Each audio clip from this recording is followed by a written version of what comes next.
साथीहरू मेरो चाहिँ हालत त्यस्तो छ है। मार्की ज्वरोले साह्रो परेर चाहिँ दबाई खानु सक्दिनँ। अन्त पानीमा चाहिँ तुलसीको पत्ता भिक्स हालेर चाहिँ स्टिम गर्दैछु म चाहिँ। यस्तो बहुत साह्रो परिरहेको छ टाउको जस्तै स्टिम गर्दैछु म चाहिँ। अलिक हल्का चाहिँ हुँदो रहेछ स्टिम गर्दाखेरि।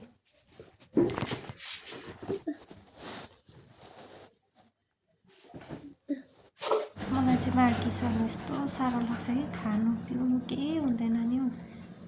यहाँ चाहिँ मेरो बुढा चाहिँ आफू चाहिँ बिमारी बिचरा खाना आफै बनाउनु हुँदैछ। खाना खानै हुँदैन कति दिन भइसक्यो। अन्त त्यही भएर रोटी बनाइदिनु हुँदैछ। रोटी पनि एउटा खानु पनि साह्रो पर्छ तर पनि रोटी बनाइदिनु हुँदैछ। मेरो किचनको हालत चाहिँ हेर्नुहोस् न साथीहरू। अब भाँडा चाहिँ सबै भिजाएको। किचनको हालत चाहिँ यस्तो छ कि छोरा मान्छेले काम गरेको कस्तो हुन्छ तर है। तर पनि गरिदिनु हुँदैछ। अब ढुक्कै मान्नु पऱ्यो नि।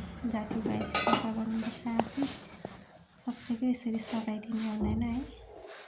कम्ती हुन्छ सोडा हालेर पो मोटो बनिँदो रहेछ फुललाई। होइन फुलिँदैन भन्छ नि।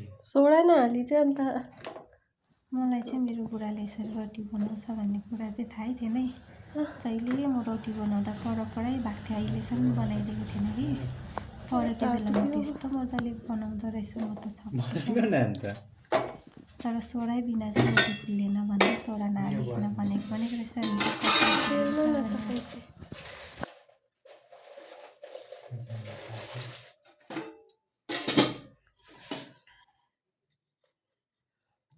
आलुदम खाने किन नखाने के केही नखाने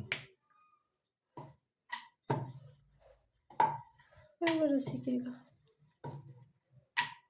इन्टरनेसनल कुक हो म उहिलेको।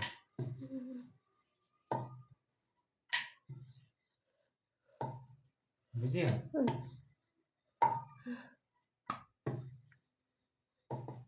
के कुक अरे?